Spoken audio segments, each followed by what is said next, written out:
కోపం ఎందుకు ఏమిటి అనేది అండర్స్టాండింగ్ చేసుకోకుండా కోపం వదిలేయాలంటారు.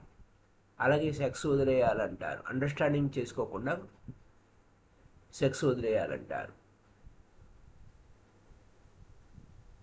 అండర్స్టాండింగ్ అవగాహన లేకుండా ఏ పరిణామక్రమం జరగదు. ఒక నాన్ వెజిటేరియన్గా కావాలన్నా పరిపూర్ణంగా అండర్స్టాండింగ్ చేసుకోవాలి, అవగాహన చేసుకోవాలి. ఏం చేస్తున్నాను నేను అని. హింస జరుగుతుంది, నీలాగే అవి కూడా పిల్ల పాపలతో ఉన్నాయి, వాటిని నువ్వు చంపు తింటున్నావు. ఒక జంతువుని కోసి చంపి తింటున్నావు అని పూర్తిగా అవగాహన చేసుకోవాలి, అండర్స్టాండింగ్ చేసుకోవాలి. అలా అండర్స్టాండింగ్ చేసుకున్న వాడే పరిణామక్రమం చెందుతాడు. అలాగే కోపాన్ని, సెక్స్ని, హింసని, ప్రతిదాన్ని అవగాహన చేసుకోవాలి, అండర్స్టాండింగ్ చేసుకోవాలి. అలా చేయకపోకుండా మనం ఏం చేస్తాము? సమస్యలను పెంచుకుంటూ పోతాము, మన జీవితాన్ని దుర్భరం చేసుకుంటూ ఉంటాము. ఏదో వదిలిపెట్టేయాలి, త్యాగం చేయాలి అనేది ఆలోచించకూడదు. ఎలా అవగాహన చేసుకోవాలి, ఏమిటి ఇదంతా? అలా అవగాహన అయితేనే ఓ ఇది పనికిరానిది అని వదిలేస్తాం. అంతేగాని వదిలేయాలని ఆలోచించకూడదు. అర్థం చేసుకోవడం, ఓన్లీ నీడ్ ఏంటి, అవసరం ఏంటంటే పరిపూర్ణంగా అర్థం చేసుకోవాలి, అండర్స్టాండింగ్ చేసుకోవాలి, టోటాలిటీ. అలా సంపూర్ణంగా పరిపూర్ణంగా అవగాహన చేసుకుంటేనే మనలో పరిణామక్రమం సహజంగా ఫాలో అవుతుంది, షాడో లాగా వచ్చేస్తుంది. అర్థం చేసుకుంటే చాలు, మనలో పరిణామక్రమం వచ్చేస్తుంది. It is good for you, it is good for ever being, it will grow. ఈ అర్థం చేసుకోవడం అనేది నీకు మంచిది. ఇక్కడ కోపం మంచిది చెడ్డది అనే దాని మీద కామెంటరీ లేదు. ఇక్కడ కోపాన్ని వదిలేయాలి అనే ఆలోచన కాదు, అర్థం చేసుకో కోపం ఏమిటి అని. అలాగే సెక్స్ని అర్థం చేసుకో, వైలెన్స్ని అర్థం చేసుకో. అలా ప్రతిదీ అవగాహన చేసుకున్నప్పుడే మనం మంచిది అంటే ఎదుగుతాము, మంచిది కాదు అంటే వదిలేస్తాం, డ్రాప్ చేస్తాం. వాస్తవం ఏంటి? అది వదిలేయడం అనేది, క్విట్ చేయడం అనేది కాదు, అర్థం చేసుకోవడం ముఖ్యం. అర్థం చేసుకుంటే ఆటోమేటిక్గా డ్రాప్ అయిపోతాయి. కోపాన్ని ఎలా వదిలిపెట్టాలి అని ఆలోచించామనుకోండి, ఎందుకు కోపాన్ని వదిలిపెట్టాలనుకుంటున్నావు? కోపాన్ని ఎందుకు వదిలిపెట్టారంటే కోపం మంచిది కాదు అని చెప్పారు అని. అది బ్యాడ్ అయితే చెప్పారు కాబట్టి నువ్వు వదిలేయాలనుకుంటున్నావు. కానీ బట్ హ్యావ్ యూ అండర్స్టాండ్ అంటే నువ్వు అర్థం చేసుకున్నావా అది చెడు అని, అది నీకు హాని చేస్తుందని, కోపం వల్ల నీకు హాని జరుగుతుందని అర్థం చేసుకున్నావా? నువ్వు ఒక నిర్ణయానికి వచ్చావా? నీ లోపల చూసుకున్నావా? కోపం వలన నీకు ఎటువంటి దుష్పరిణామాలు నీ శరీరం మీద పడుతున్నాయి అనేది నువ్వు చూసుకున్నావా? అప్పుడు ఒక నిర్ణయానికి, నీ అంతటి నీ స్వయం నుంచి ఒక నిర్ణయానికి వచ్చావా? అప్పుడు నువ్వు వదిలేస్తావు ఈజీగా. ఇంకా అది మాయమైపోయింది, నీకు అర్థమైపోయింది. కోపం వలన నా శరీరంలో ఇన్ని దుష్పరిణామాలు జరుగుతున్నాయి, సంబంధ బాంధవ్యాలు ఇలా చెడిపోతున్నాయి. ముందు నా మీద, నా లోపలికి నేను చూసుకోవాలి. ఇతరుల గురించి చూడటం కాదు, నీ లోపల గురించి చూసుకోవాలి, అర్థం చేసుకోవాలి, అవగాహన చేసుకోవాలి. అంటేనే కోపం మాయమైపోతుంది, ఇంకా రాదు. Fact knowing, what is fact, ఏమిటి వాస్తవం ఏమిటి అని తెలుసుకోవాలి. ఓ ఇది విషము, చాలు తెలుసుకున్నావా, అయిపోయింది, ఇంకా వదిలేస్తావు. అప్పుడు నువ్వు ఒక సరికొత్త మనిషిగా తయారవుతావు. నేను వదిలిపెట్టాలనుకుంటున్నాను, విడిచిపెట్టాలనుకుంటున్నాను, థింకింగ్ చేసుకున్నావు అనుకోండి, నువ్వు అలాగే చేస్తావు. ఎందుకని? కోపం ఉండకూడదురా, మంచిది కాదురా, అదిరా ఇదిరా అని చెప్పారు కదా. వాళ్ళు చెప్పారు కాబట్టి నేను వదిలేయాలి కదా, వారి ప్రభావం నాకు మంచిది కాదని చెప్పారు నేను వదిలేస్తాను అని ఆలోచిస్తే ఉపయోగం లేదు. కోపం చెడ్డది అని ఆలోచిస్తే ఉపయోగం లేదు. కోపం వచ్చేస్తుంది, నీ మీద నీకే కోపం వచ్చేస్తుంది. కోపం మంచిది కాదంటే మళ్ళీ నీ మీద నీకు కోపం తెచ్చుకుంటాం. ఇక్కడ ఏమవుతుంది, మైండ్ డబల్ మైండ్ క్రియేట్ అవుతుంది. ద్వంద్వ, ఇంకా మామూలు మైండ్సే ఇంకా ద్వంద్వాలు, ఇంకా ఇది కొత్తది క్రియేట్ అవుతుంది. ఒక కోపంతో ఉంటావు, ఒక పక్క కోపం మంచిది కాదు అని చెప్తుంది. కోపం వచ్చినప్పుడు ఊగిపోతావు, ఒక పక్క కోపం మంచిది కాదుగా, ఎందుకు కోపం తెచ్చుకున్నావు అని మాట్లాడుతుంది. ఇది నీ మీద నీకు అథెంటిసిటీ లేదు, నీ మీద నీకు అథెంటిసిటీ లేదు. ఇది అక్కడున్న విషయం. అయితే then do it, do not say the angry is bad. అంటే నువ్వేం చేయాలి, అథెంటిసిటీ లేదు, నువ్వు ఒక కోపం వచ్చింది, ఓకే కోపం, ఆ కోపం చెడ్డది మంచిది కాదు అని అనద్దు. కోపము నువ్వు మంచిది కాదన్నా ఉపయోగం లేదు. ఓకే, అండర్స్టాండ్ చేసుకో. ఈ రియలైజేషన్ ఎవరో చెప్తే వచ్చిందా, నీ లోపల నుంచి వచ్చిందా, అది ఇంపార్టెంట్. ఇతరుల వలన, ఇతరుల నుంచి వచ్చి రావటం వలన నువ్వు నీ చుట్టూ ఏం చేసుకుంటున్నావు, కష్టం క్రియేట్ చేసుకుంటున్నావు. నీ చుట్టూ అయితే ఎవ్రీథింగ్ ఈజ్ క్రియేటింగ్ మిసరీ. నీ చుట్టూ క్రియేట్ అవుతుంది.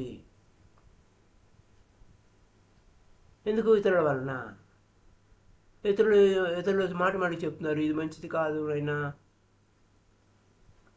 అని చెప్తున్నారు. ఒకటి ఇది మంచిది అంటారు, ఒకటి చెడ్డది అంటారు. ఆ విధంగా ఐడియాస్ని ఫోర్స్ చేస్తారు, బలవంతం చేస్తారు నీ మనసులోకి. ఇప్పుడు తల్లిదండ్రులు ఒకటి చెప్తారు, సొసైటీ ఒకటి చెప్తుంది. ఏదో ఒక రోజు ఎవరో ఒక ఐడియాని ఫాలో అయిపోతూ ఉంటాం. నీ యొక్క నేచర్ ఏమిటి, అక్కడ డిఫరెన్స్ వచ్చేస్తుంది. నీ నేచరా ఒకలా ఉంటుంది, నీ స్వభావం ఒకలా ఉంటుంది, తల్లిదండ్రుల ఐడియాస్ వేరే ఉంటాయి, స్ప్లిట్ అయిపోతావు. నువ్వు ఒక వ్యాధిగ్రస్తుడులా తయారవుతావు. లోపల ఒకటి, మరొకటి, పైకి ఒకటి. నువ్వు ఒకటి చేస్తావు, మళ్ళీ నువ్వు మరొకటి విరుద్ధమైన దాన్ని నమ్ముతూ ఉంటావు. పైపెచ్చు దానివల్ల ఏమవుతుంది, అపరాధ భావనకు లోనవుతూ ఉంటావు. అలా ప్రతి ఒక్కడు అపరాధ భావనకు లోనవుతూ ఉంటాడు. వాస్తవానికి ఎప్పుడూ అపరాధి కాదు, ఫీల్ అవుతారు. ఎందుకు? మెకానిజం అలా వచ్చింది. ఈ మెకానిజం ఏమిటి, ఇలా ఉంది, ఇట్లా, అది, ఇది అని. నువ్వు మంచిది చెడు చెప్పడం కాదు, అర్థం చేసుకో, అవగాహన చేసుకో. కోపం మంచిది కాదు, చెడ్డది అనగానే అందరూ మొదలు పెడతారు కోపం మంచిది కాదని. అయితే అసలు కోపం ఏమిటి అనేది ఎవరు క్వశ్చన్ చేయరు, ఎవరు చెప్పను కూడా చెప్పరు. కోపం ఏమిటి అనేది ఎవరు చెప్పరు. అలాగే సెక్స్ బ్యాడ్ అంటారు, సెక్స్ ఏమిటో చెప్పరు. ఆ టీచింగ్ చెప్తూ ఉంటారు, ఆ గురువులు చెప్తూ ఉంటారు, వాళ్ళు చెప్తుంటారు, వీళ్ళు చెప్తుంటారు సెక్స్ బ్యాడ్ బ్యాడ్ బ్యాడ్ అని. ఏమిటిది? What sex is and how to know it? తండ్రిని అడిగినా చెప్పరు. వాడు తండ్రి అనీజీగా ఫీల్ అవుతాడు, అలాంటి చెడు విషయాలు మాట్లాడబాక నాతో అని అంటాడు. అయితే బ్యాడ్ అన్నప్పుడు ఇది ఫ్యాక్ట్ అవ్వాలి. ఆ బ్యాడ్ థింగ్స్ పట్ల ఫ్యాక్ట్ ఏమిటో తెలుసుకోవాలి, వాస్తవం ఏంటో తెలుసుకోవాలి. Even your father could not escape it, దాన్ని తప్పించుకోలేడు. ఎందుకంటే ఆ సెక్స్ వల్లనే వాడు ఆ తండ్రి పుట్టాడు, నువ్వు పుట్టావు, కానీ మన సెక్స్ తప్పు అని చెప్తూ ఉంటారు. ఫ్యాక్ట్ ఏమిటి, వాస్తవం ఏమిటి? తండ్రి ఏం చెప్పాడు అనేది కాదు, అతను తప్పించుకోలేడు. కాకపోతే అనీజీ ఫీల్ అవుతాడు if you ask him, because no one told him. అతనికి చెప్పలేదు కాబట్టి అతను అనీజీ ఫీల్ అవుతాడు. అతని తల్లిదండ్రులు చెప్పలేదు. ఎందుకు సెక్స్ బ్యాడ్ ఎందుకు అయ్యింది అని, కారణం ఏమిటి, ఎలా తెలుసుకోవాలి, ఎంత లోపలికి వెళ్ళాలి, ఎవరు ఈ విషయాలు చెప్పరు. అంటిస్తారు, స్టిక్కర్ అంటిస్తారు, ఇది మంచిది ఇది చెడ్డది అని, ఆ లేబుల్స్ అంటించేస్తారు, నరకాన్ని సృష్టించేస్తారు. ఇది మెకానిజం. గుర్తుపెట్టుకోవాల్సిన విషయం ఏంటంటే, అన్వేషకుడు, సత్యాన్వేషకుడు సరైన అన్వేషణ చేయాలంటే బేసిక్ థింగ్స్ అవగాహన చేసుకోవాలి. మన బేస్ ఏమిటి, ప్రాథమిక వ్యవహారం ఏమిటి అనేది అర్థం చేసుకోవాలి. ఫ్యాక్ట్స్తో ఉండాలి, విషయాలు తెలుసుకోవాలి. అంతేగాని ఒక ఐడియాలజీ ఇచ్చేశారు, ఆ సొసైటీ ఇచ్చేసింది, దాన్ని ఫాలో అయిపోతాను అంటే కుదరదు. ఇతరుల కళ్ళతో నువ్వు చూసుకోవద్దు. నీ కళ్ళు ఉన్నాయి, నువ్వేం గుడ్డివాడివి కాదు. ఫ్యాక్ట్స్, నీ జీవితంలో నీ ఇన్నర్ లైఫ్లో ఏముంది, నీ లోపల ఏముందని నువ్వు చూసుకో. నీ కళ్ళు నువ్వు ఉపయోగించు. అది కన్సిడరేషన్ అంటే. ముందు అవి తీసుకో అన్నాడు. అప్పుడు కన్సిడర్ చేస్తే అక్కడ ప్రాబ్లం ఏముండదు, సమస్య ఉండదు. అయితే ఒకడు చేశాడు, చేసినప్పుడు ఏమవుతుంది, ఒక పని చేస్తాడు, వాడికి జబ్బు వచ్చినట్టుంది, అనీజీగా ఉంది. You feel this if you have not understand the ఫ్యాక్ట్ని అర్థం చేసుకోకపోతే వాడు జబ్బే వస్తుంది, అనీజీగానే ఉంటాడు. ఎందుకు, లోపల అణిచివేత ఉంటుంది సూక్ష్మంగా. వాడికి ఏం తెలుసు, లోపల ఈ అణిచివేత వలన కోపం మంచిది కాదు అని తెలుసు. నేను చెప్తాను కన్సిడర్ చేయండి అని, you do consider, so only that it can be renounced. నువ్వు కూడా కన్సిడర్ చేయి. నేను కన్సిడర్ చేయని చెప్పాను, నువ్వు కన్సిడర్ చేయి. అయితే రినౌన్సింగ్ అనేది ఉంది, వదిలిపెట్టడం ఉంది, అది వర్తమాన స్థితిలోనే ఉంది, గతంలో ఉండదు. ఇక్కడ ఎవరో ఉంటారు, ఇక్కడ ఒక 60 ఏళ్ళ వ్యక్తి ఉంటాడు, అతను ఆధ్యాత్మికవాది. అతను ఆధ్యాత్మికవాదే కాదు, ఆధ్యాత్మిక లీడర్ కూడా. చాలామందికి చెప్తూ ఉంటాడు, చాలా పుస్తకాలు రచించాడు, నైతిక ప్రవర్తన గురించి చెప్తాడు. అతను ఏజ్ అంతా 60 ఏళ్ళు. అతను ఓషో గారి దగ్గరికి వచ్చాడు. నా అసలైన సమస్యలు చెప్పాలంటే, రియల్ సమస్యలు ఏమైనా చెప్పాలంటే నీతోనే నేను మాట్లాడాలి అని ఆ 60 సంవత్సరాల వ్యక్తి, నేను సెక్స్ని ఎలా వదిలిపెట్టాలి అని అడిగాడట ఓషో గారు.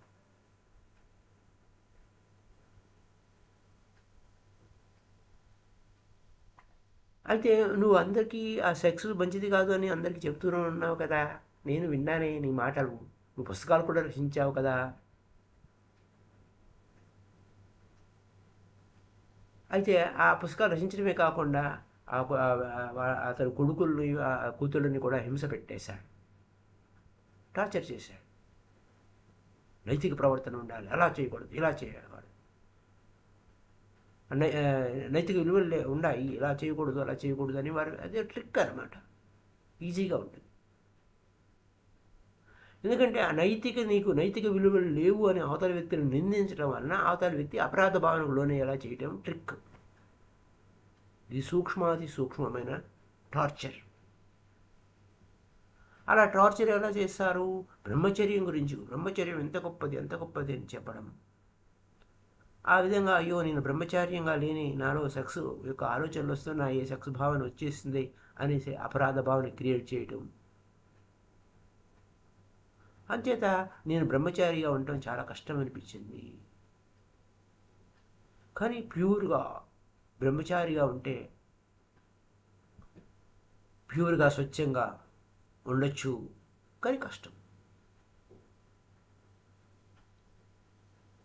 అయితే నువ్వు టాక్ అబౌట్ బ్రహ్మచర్య and other cannot be he feels guilty. అయితే ఇతను బ్రహ్మచర్యం పాటించడు, కానీ బ్రహ్మచర్యం మంచిదని చెప్తూ ఉంటాడు. అతను ఫీల్ కాడు, అయ్యో నేను అలా చెప్తున్నాను అని ఫీల్ కాడు. నువ్వు ఇతరులకి అపరాధ భావన క్రియేట్ చేస్తున్నావు. యూ కెన్ టార్చర్ చేస్తున్నావు. ఇతరులను ఏం చేస్తున్నావు? కిందకి దిగజార్చేలాగా చేస్తున్నావు. తక్కువ అనే భావం క్రియేట్ చేస్తున్నావు. కానీ అంత చేసి చివరికి ఏంటి? తన లోపల ఉన్న జాడ్యం ఉంది అని అసహనంగా ఫీల్ అవుతూ ఉంటాడు. ఆ అసహనమే ఇంకా మరింత కోపాన్ని, ఇతరుల మీద దౌర్జన్యాన్ని, ఫోర్స్ని క్రియేట్ చేస్తుంది. అంచేత అతను జీవితం ఆ సెక్స్తోనే జీవిస్తున్నాడు. అపరాధ భావన కూడా అనుకుంటుంటాడు. ఆ బ్రహ్మచర్యం గురించి ఆలోచిస్తూ ఉంటాడు, కానీ ఆ బ్రహ్మచర్యం పాటించడు. మైండ్ ఎప్పుడు కూడా బ్రహ్మచర్యం గురించి ఆలోచిస్తుంది, శరీరం ఏమో సెక్స్ వైపుకి తీసుకెళ్తుంది. అంచేత అతనేమంటాడు, then he will go against his body. శరీరానికి వ్యతిరేకంగా పోవాలి ఆలోచిస్తుంటాడు. నేను శరీరం కాదు, ఈ శరీరం తుచ్చము అని మొదలెడతాడు. ఇంకంతే. శరీరాన్ని తుచ్చము అంటాడు. పైపెచ్చు ఇంకేమంటాడు? ఇతరులను అపరాధ భావానికి లోను చేసేలాగా క్రియేట్ చేస్తాడు. మనసుని డిస్ట్రాయ్ చేసేస్తాడు, పాయిజన్ చేసేస్తాడు.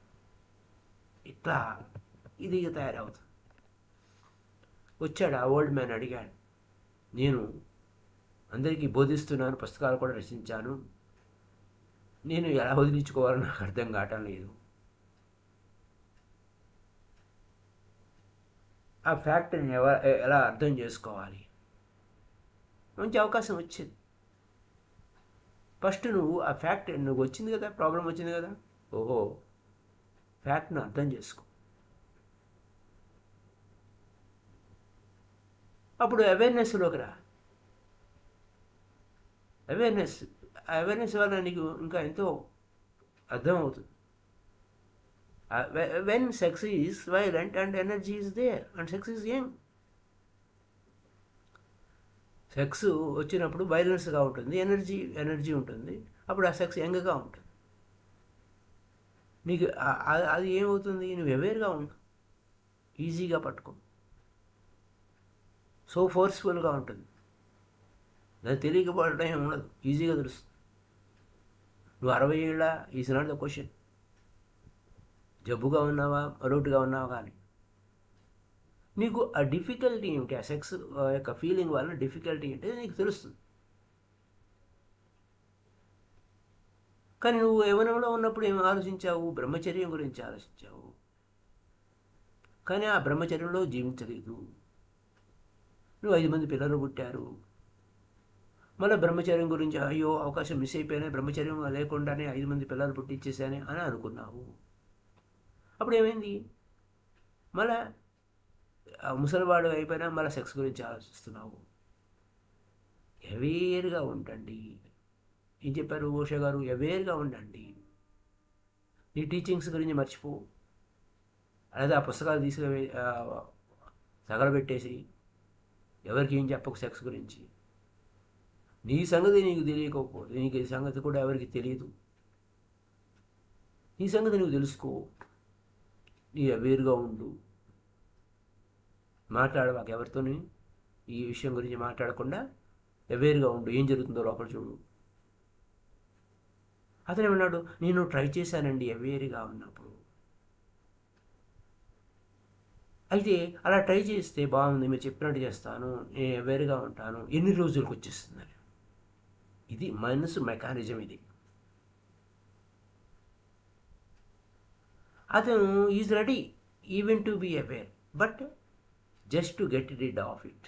ముందు వదిలించుకోవటం అనే దాని మీదే దృష్టి పెడుతున్నావు కాదు, అవేర్గా ఉండటం మీద దృష్టి పెట్టాలి.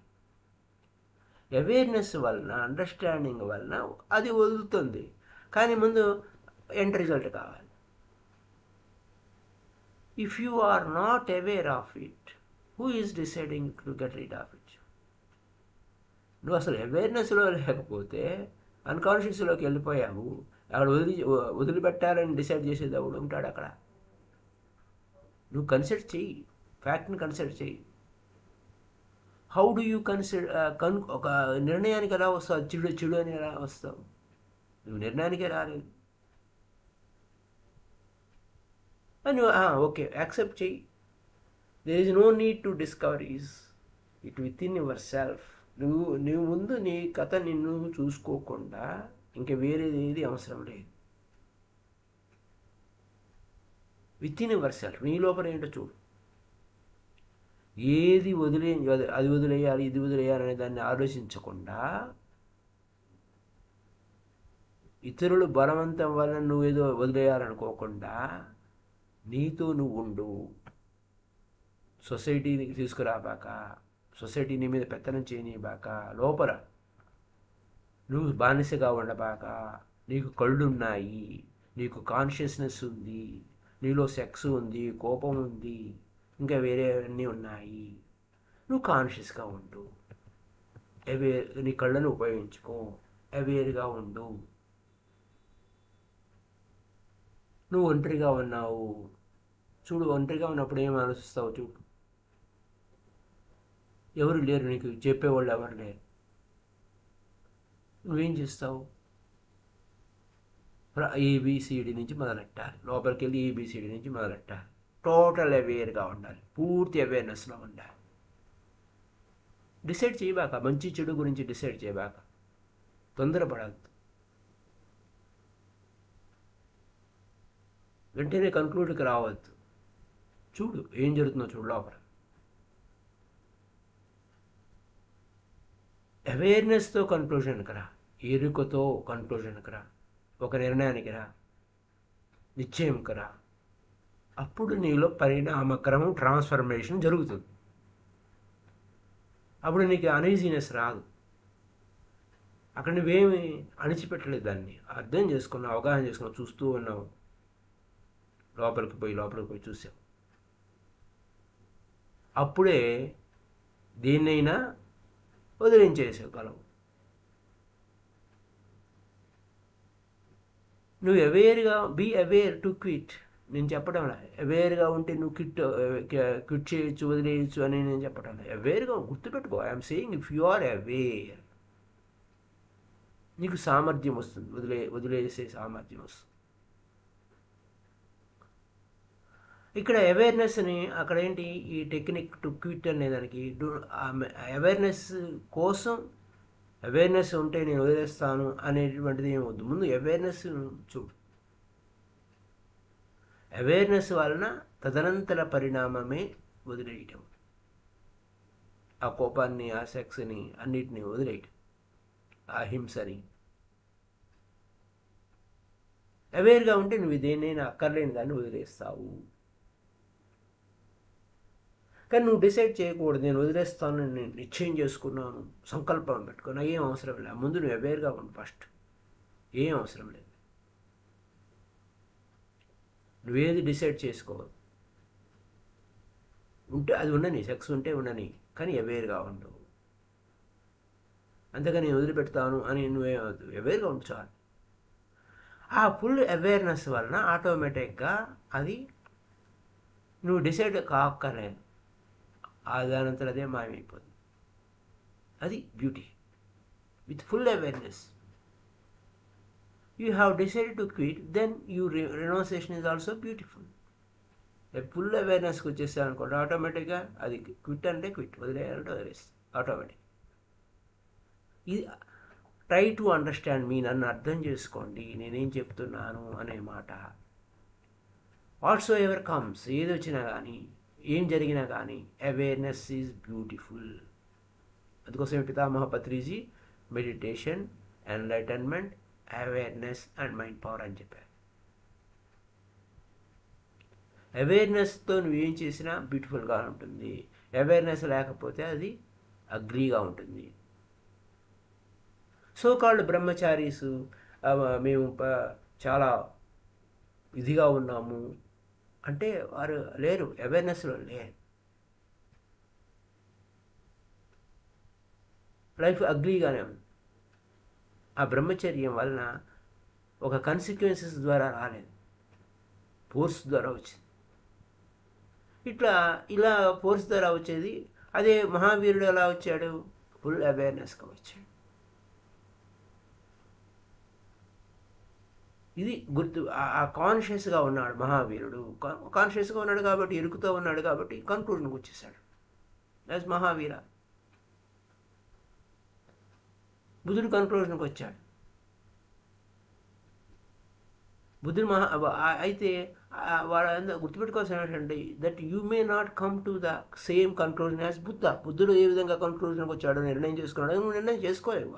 ఏది కాదని కాదు. అలాగే మహావీరుడి కన్క్లూజన్కి ఒక నిర్ణయానికి రావడానికి రాదు.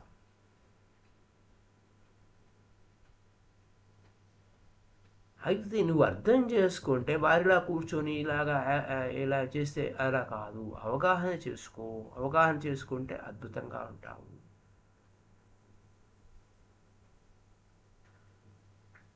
అయితే కొన్ని మతపరమైన విభేదాల గురించి చెప్తూ ఉంటారు. ఇప్పుడు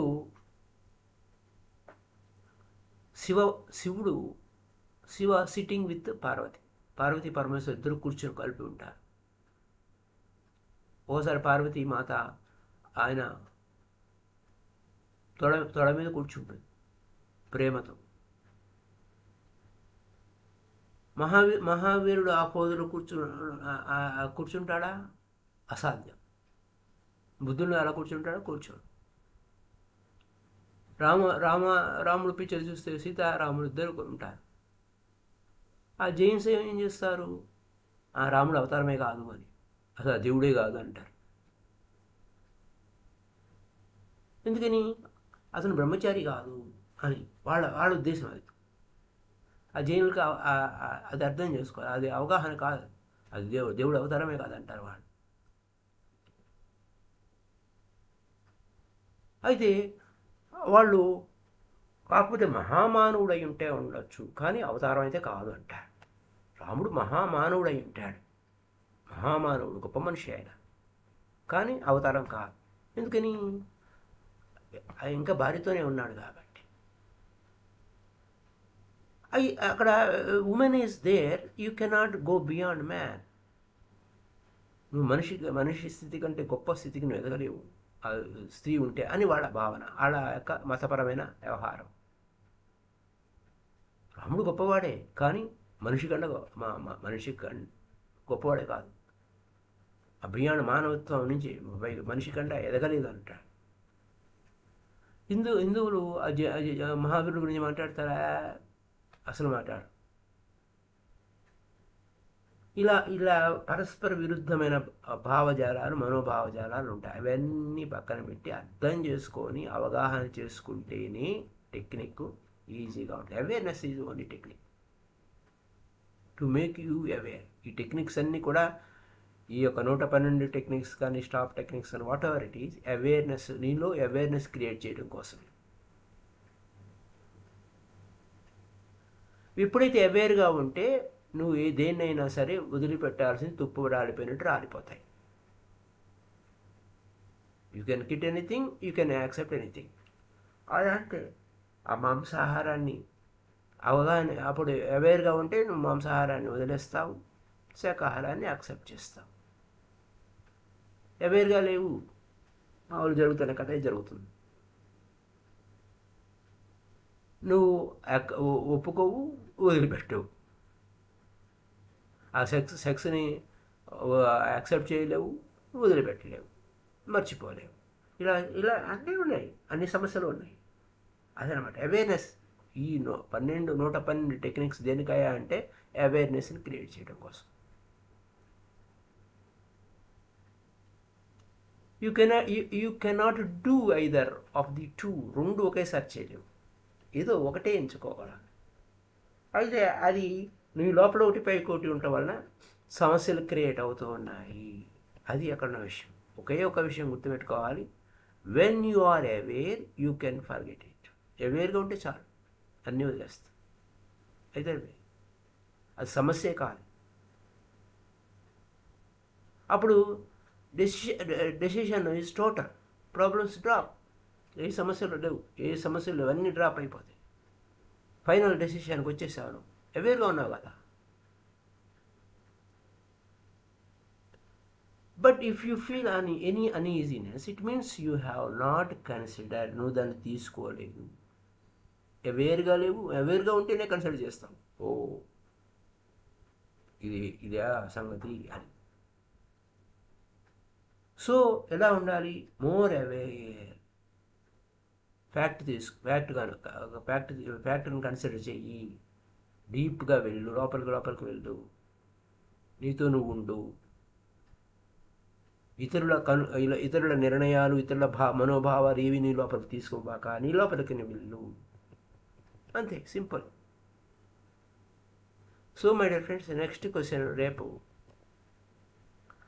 ఎప్పుడు మనలో ఒక ప్రేరణ, ఇంపల్స్ అనేది వచ్చినప్పుడు అథెంటిక్గా ఉందా లేదా అని నేను తెలుసుకోలేకపోతే